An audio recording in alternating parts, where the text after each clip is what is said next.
Baylor did not interfere with the coach-to-player helmet communications in the Texas Tech game.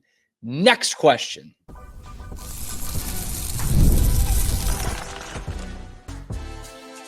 You are Locked On Baylor, your daily podcast on the Baylor Bears. Part of the Locked On Podcast Network, your team every day. So the verdict is in from the Big 12. No miscommunication, no foul play, no nefarious activities from Baylor nor TCU in their wins over Texas Tech when it comes to coach to player helmet communications. That was a statement that was given yesterday as an update to that Max Olson story, which we went over in that emergency pod. It was one that it just got kind of weird, or I should say weirder by the hour in terms of like, well, what exactly is Tech alleging here? They call for a investigation from the Big 12, and the Big 12 all of a sudden rounds up all their helmet communication systems from everyone in the league that's playing this weekend. It says, hey, we need to wrap these up. You're going to send them in. We're going to put another, whatever chip in there or whatever it is to encrypt these channels, and we'll have them back to you before the game. But we got to check out all this, and we got to look back the last 2 weeks. This is the tweet from Max Olson. The Big 12 has completed its review and found that at no point were any Big 12 games compromised by helmet communication issues. Here's the statement from the conference. Following the industry-wide concerns surrounding the helmet communications, the Big 12 conducted a review of conference games and helmet communication processes to address any issues member institutions raised regarding this matter. The review showed that at no point was any Big 12 competition compromised. At no point. All Big 12 helmet communication programs now have the encryption update from GSC, and schools may use either CoachComm or GSC for coach-to-player communication at their discretion. You hear that, Tech? Can you hear it all the way out in West Texas? Nothing. You just got your ass beat. That's all. That's all. And I understand, some concern from the folks out in Lubbock. Apparently it was brought to Joey McGuire that there was this audio recording of some of their calls. And when you hear that these things are not encrypted, I can understand to some degree going to the Big 12 and saying, hey, can we just make sure this is okay? This is weird. In fact, I actually put more of this on the Big 12 than I do with Texas Tech. Because going back to the original story from Max Olson, it was that the Big 12 knew at the end of September, and some of their member institutions, we know Tech, and from this report, apparently others, did not know that these were unencrypted until Tuesday morning. So it might not have only been Tech that was upset about this. Now, where it does get weird is the report that Chris Level of Locked On Texas Tech has, and I'm a big Chris Level fan. We've had him on the show. He's very plugged in to Tech, so I think he knows what he's talking about in a lot of ways. And he said that there's apparently the person who found out that these were unencrypted would be at the A&M Arkansas game back in late September. And that game was in Arlington, and that this guy is plugged in to some North Texas / Central Texas football teams, that being, the Cowboys, UNT, TCU, and Baylor. So apparently the story was that Baylor and TCU were kind of tipped off about this. And as was in the initial report, those guys told the Big 12.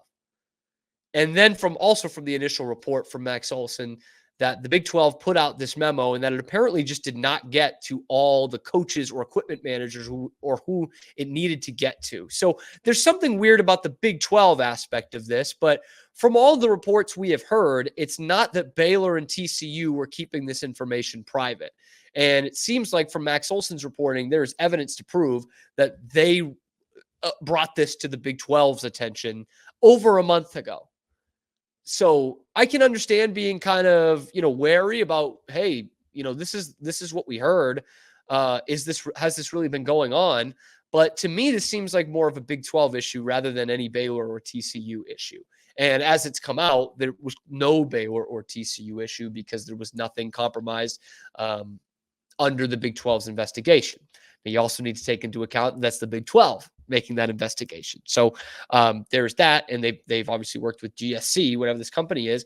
I'm not sure why this hasn't been brought up in other conferences. The game that it was found out at was an SEC game, not a Big 12 game. And from the article, all the Power 4 teams are using GSC. So this is not just a Big 12 thing, but it sounded like a nothing burger. It is a nothing burger. Baylor and TCU wipe their hands clean of this. This is not an issue of them gaining a competitive advantage over Texas Tech in those games. Plain and simple.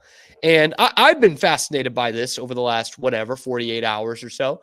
And so I've reached out to some coaches that I know. It's not a lot, a couple in high school, a couple in college, one Division I, one lower level in college, and just saying like, hey, would this be something you guys would like take advantage of, actively try with the new helmet communications? And what advantage does it give you, if any? And I pretty much heard a consensus across the board, especially from those college coaches of like, of course, we learned with the Connor Stallions scandal last year, like everyone's trying to decode signals. That, of course, right? That's always been happening. There's just certain ways you can and can't do it. But they all also kind of said like, it doesn't give you a huge advantage in that it's too much you have to pick up the information during the game, right? So you're probably not going to have it for like half the game because you're still trying to encrypt it. And it's something that is very quick to relay to your people, to the point where if your linebacker was literally getting the message, it still might not be enough time to find out what this play is going to be and how you're going to stop it.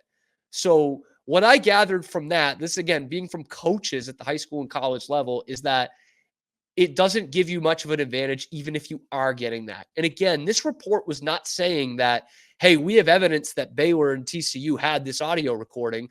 All this report was saying was there's an opportunity to go out and get it. So it's not any different from what Tech had in any of their other games, whether it be Cincinnati, Arizona, Washington State, Abilene Christian. It was available for all of them if they had the right technology, the right people. That's essentially what this was saying. They could have cheated. But once again, there's nothing to prove that Baylor and TCU did anything wrong. And that's kind of what we were suspecting from the beginning of this. But obviously, reading more into this, I do understand what Tech is doing. Of course, it comes off as sour grapes. And of course, it comes off that they're sorry losers. But I understand it at a fundamental level. But what I am surprised at is that no other schools have come out from the Big 12 saying, yeah, we were floored by this too. Because again, according to these reports, it was not everyone that knew about it. And for all we know, it could have only been Baylor and TCU and the Big 12 that knew about it. But apparently that message from the Big 12, who claims they sent something out earlier this month, or if you're listening to this on Friday, last month, and it just did not get to the right people. Like they literally said in there, it might not have gotten to coaches or equipment staff. So weird story. Of course, I'm surprised we have not heard any other Big 12 schools speak out against it. And I'm surprised we've not heard any other conferences talk about it. Because again, GSC is doing all the Power 4, but we get confirmation of what we thought all along. Baylor and TCU just beat them. Fair and square, they beat them. And now they square off this weekend. So it wouldn't matter if they were hacking it anyway, if they could both do it. I think that would be interesting. Let's let both these schools hack each other and see what happens. It's going to be a great game, I think. Thank you for making it to the end of the video. And thank you for making the Locked On Podcast Network part of your daily routine. We have got you covered with the most Baylor Bears athletics coverage of any outlet that's not directly tied into Baylor University. So if you want more of that, be sure to like and subscribe. Ring that notification bell to get notified every time we're dropping a video here on YouTube or wherever you get your podcasts. Thanks, and sick 'em.